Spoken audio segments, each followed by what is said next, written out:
Bonjour, je suis heureux de vous retrouver pour partager avec vous cette bonne nouvelle qui nous parle de l'amour de Dieu qui a été manifesté en Jésus, que Jésus est venu nous montrer et dans lequel il veut que nous nous plongions.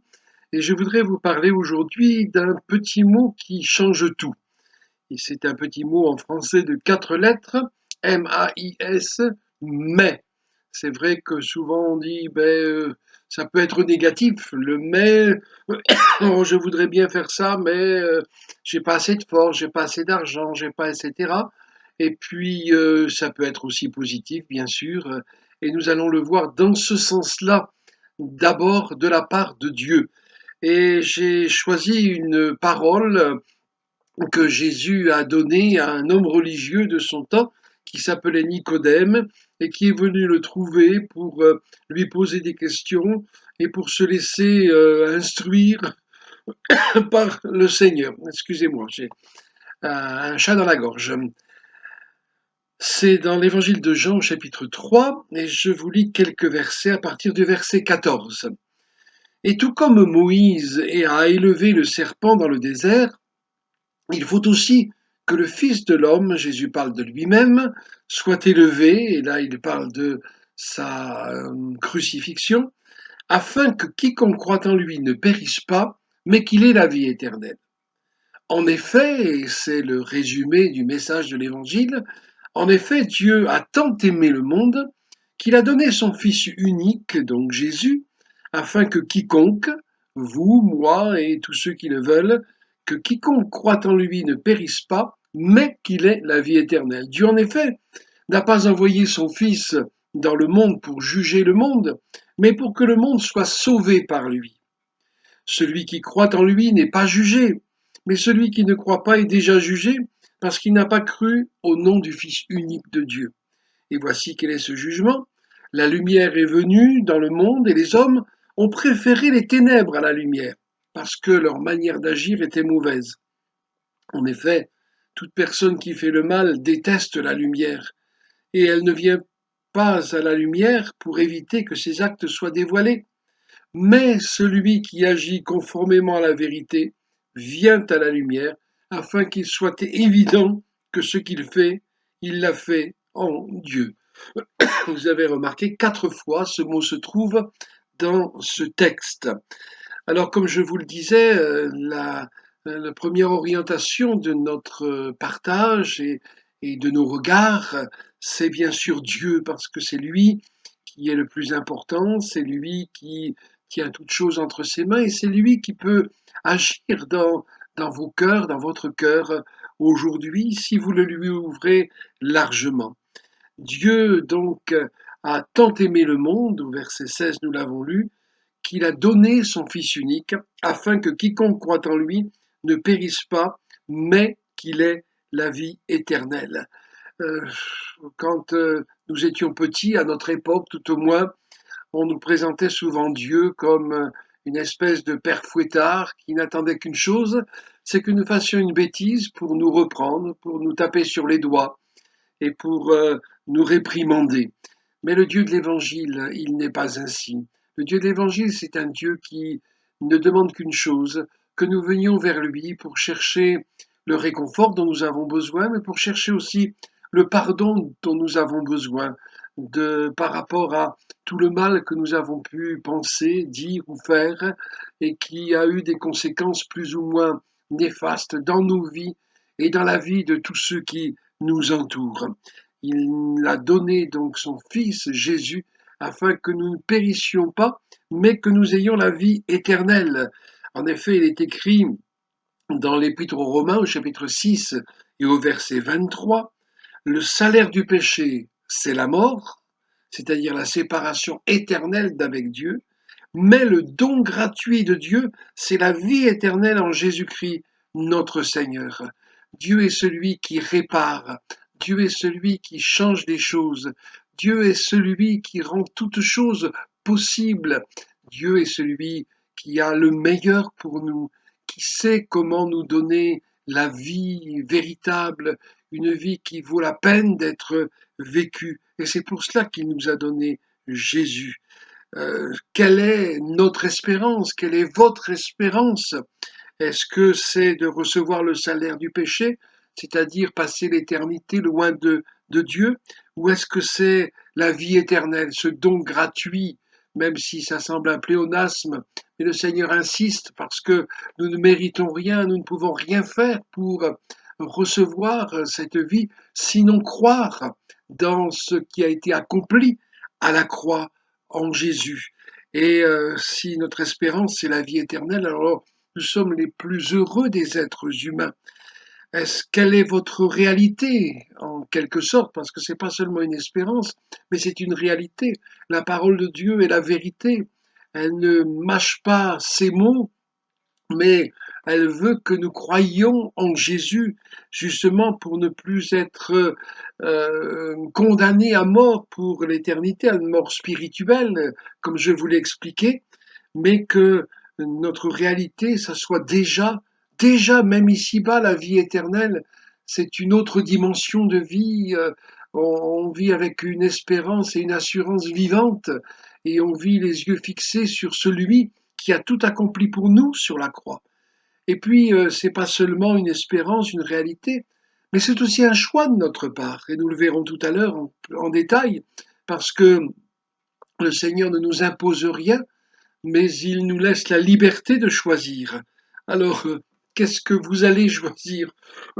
Pardon, rester dans cette terrible réalité, terrible condamnation à mort, parce que nos péchés nous condamnent et nous sommes tous pécheurs, ou est-ce que votre choix, ça va être de vous tourner vers le Seigneur, de croire que son amour est efficace, concret, et que ce qu'il a accompli sur la croix est efficace aussi pour nous sauver, nous délivrer de la mort.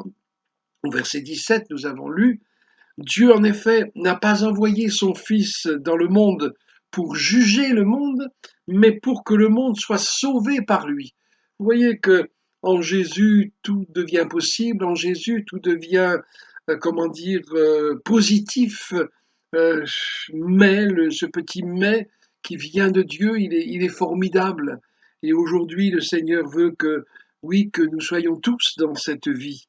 Dans la première épître que Paul écrit à Timothée, son enfant dans la foi, chapitre 2, verset 4, nous pouvons lire: Lui, le Seigneur, qui désire que tous les êtres humains soient sauvés et parviennent à la connaissance de la vérité. Il ne fait pas de différence, il ne nous juge pas, il ne nous classifie pas selon ce que nous avons fait de bien ou de mal. Il veut simplement que nous venions vers lui et que nous recevions cette bonne nouvelle, que nous croyions dans cette bonne nouvelle, que nous nous approchions de la croix où il a tout accompli pour nous et que nous recevions vraiment le pardon de nos péchés et la vie éternelle. Encore une parole de Jésus, Jean chapitre 5 verset 24. Jésus dit: en vérité, je vous le dis, celui qui écoute ma parole, comme nous la partageons aujourd'hui, et qui croit à celui qui m'a envoyé, donc Dieu le Père, a la vie éternelle. Il ne vient pas en jugement, mais il est passé de la mort à la vie. C'est-à-dire que la vie éternelle, je vous l'ai un petit peu dit aussi, c'est pas après la mort, mais c'est aujourd'hui que nous la recevons. Et nous recevons cette assurance du pardon de nos fautes et de l'amour de Dieu qui concrètement chaque jour nous accompagne et rend tout possible dans nos vies. Encore un texte, Romains chapitre 8, verset 1. Il n'y a donc maintenant aucune condamnation pour ceux qui sont en Jésus-Christ. Oui, tout ce qui nous condamnait, nos fautes, nos manquements, nos péchés que nous nous classifions comme petits ou grands, nous condamnait parce que Dieu ne peut pas supporter quoi que ce soit d'imparfait. Et tout cela, eh bien, Jésus en a subi le châtiment à la croix, et à cause de cela, eh bien, il n'y a plus de condamnation. Comme quelqu'un qui pourrait être condamné à une peine de prison ou à mort dans les pays où la peine de mort existe encore, et puis tout d'un coup, voilà quelqu'un prend la place, pardon, quelqu'un paye la dette, quelqu'un meurt à la place du condamné, et il n'y a plus de condamnation. Eh bien, c'est ce que Jésus a fait quand il a donné sa vie pour chacun d'entre nous sur la croix du calvaire. Ésaïe chapitre 53 verset 5 nous dit, le châtiment qui nous donne la paix est tombé sur lui. Ah, quel sauveur merveilleux nous avons. Alors c'est à nous, oui, parce que tout est accompli sur la croix, c'est à nous de décider ce que nous allons faire. Nous l'avons lu au verset 18, celui qui croit en lui n'est pas jugé, mais celui qui ne croit pas est déjà jugé parce qu'il n'a pas cru au nom du Fils unique de Dieu. Donc, c'est à nous d'accepter soit de recevoir l'assurance du salut, c'est ce que nous sommes en train de partager, ou alors rester dans l'incertitude, dans l'angoisse, parce que nous n'aurions pas cru, parce que nous n'aurions pas reçu cette assurance. Est-ce que nous voulons que notre cœur soit propre, lavé, alors c'est un langage spirituel, bien sûr, par le sang de Jésus qui a coulé sur la croix, ou est-ce que nous voulons rester souillés, pleins de choses qui nous font du mal, qui nous entraînent vers le bas, qui nous séparent de la présence de Dieu? Est-ce que nous voulons jouir d'une libre entrée auprès du Seigneur? Sa porte est toujours ouverte si nous le voulons, si nous avons foi en lui, ou est-ce que nous voulons encore rester séparés de lui? Dans le temple, il y avait un voile épais qui séparait ce qu'on appelait le lieu saint, où les sacrificateurs faisaient le service de Dieu pour Dieu chaque jour, et puis le lieu très saint, où une fois par an seulement, le souverain sacrificateur pouvait entrer. Et quand Jésus a donné sa vie, quand Jésus est mort sur la croix, ce voile, il s'est déchiré depuis le haut jusqu'en bas. La main de Dieu a déchiré ce voile. La mort de Jésus nous a acquis une libre entrée auprès du Seigneur. Amen. Est-ce que nous voulons être en quelque sorte et en résumé dans la bénédiction ou dans la malédiction? Dieu ne veut pas nous maudire, il veut nous bénir. C'est notre péché qui nous maudit. Mais Dieu, lui, a réglé ce problème sur la croix, je le répète, et il veut que sa bénédiction soit avec nous tous les jours. Et puis, une dernière référence à ce petit mot mais qui change tout. En effet, c'est au verset 20, toute personne qui fait le mal déteste la lumière, et elle ne vient pas à la lumière pour éviter que ses actes soient dévoilés. Mais celui qui agit conformément à la vérité vient à la lumière afin qu'il soit évident que ce qu'il fait, il l'a fait ce qu'il a fait, il l'a fait en Dieu. Amen. Alors c'est à nous de désirer, de décider si nous voulons venir à la lumière. Bien sûr, dans un premier temps, ça ne va pas être agréable parce que le Seigneur va nous montrer l'état de notre cœur, l'état de perdition de notre vie.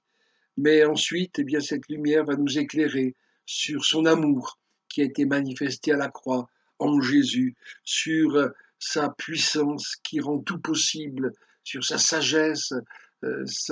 Quand Jésus est mort sur la croix, il a dit tout est accompli. Donc nous pouvons venir à la lumière. Le Seigneur veut que la vérité soit au fond de notre cœur. Si nous sommes vrais, si nous cherchons honnêtement la vérité, nous allons découvrir la personne de Jésus et tout va changer. Ce petit mot mais de la part de Dieu va tout changer. En réalité, c'est Jésus qui va tout changer dans notre vie. Nous ne vivons plus dans les ténèbres, en nous cachant peut-être du regard des autres, mais nous pouvons vivre librement dans cette lumière merveilleuse qu'est le Seigneur.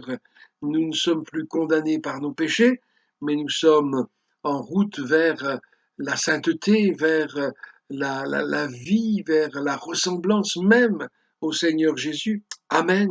Nous ne marchons plus à tâtons, en ne sachant pas où nous allons, mais nous avons des assurances, pas des assurances arrogantes, orgueilleuses, mais des assurances au contraire humbles, parce que nous savons que nous dépendons de l'amour de Jésus, que nous dépendons de ce qu'il a accompli sur la croix du calvaire. Dans l'Ancien Testament, déjà, le Seigneur disait, choisis la vie et non la mort. J'ai mis devant toi le chemin de la mort et le chemin de la vie. Choisis la vie et non la mort. Choisis la vie afin que tu vives. Nous allons prier le Seigneur. Priez avec moi et croyez dans cette bonne nouvelle que nous avons partagée encore aujourd'hui. Croyez dans l'amour de Dieu manifesté en Jésus. Croyez que tout peut changer pour vous et que vous pouvez recevoir cette assurance que vous êtes en route pour la vie, sur le chemin de la vie éternelle auprès de Dieu pour toujours. Amen. Seigneur, c'est vrai que la parole humaine est bien faible, mais ta parole est la vérité. Et je te prie pour tous ceux qui ont partagé avec moi ce moment, pour tous ceux qui ont reçu ce message, afin qu'ils puissent croire en toi, afin qu'ils puissent croire dans ton sacrifice sur la croix, afin qu'ils puissent recevoir ta vie, afin que tout change pour eux, comme un jour tout a changé pour moi, Seigneur. Merci pour ce mais, merci parce que Seigneur, nous ne sommes pas capables, mais à toi tout est possible. Nous ne pouvons rien mériter, mais tu nous fais grâce pour tout, Seigneur, et tu nous donnes tout par grâce. Merci, Seigneur, c'est vrai, pour la croix qui a été dressée. Merci parce que tu es mort, mais aussi tu es ressuscité, tu es vivant pour toujours. Alors, Seigneur, je te prie que cette semence de vie que nous avons partagée avec tous les bien-aimés, Seigneur, qui ont entendu ce message, puisse produire la vie et que la mort ne puisse plus faire son œuvre. Merci pour tout, Seigneur. Amen.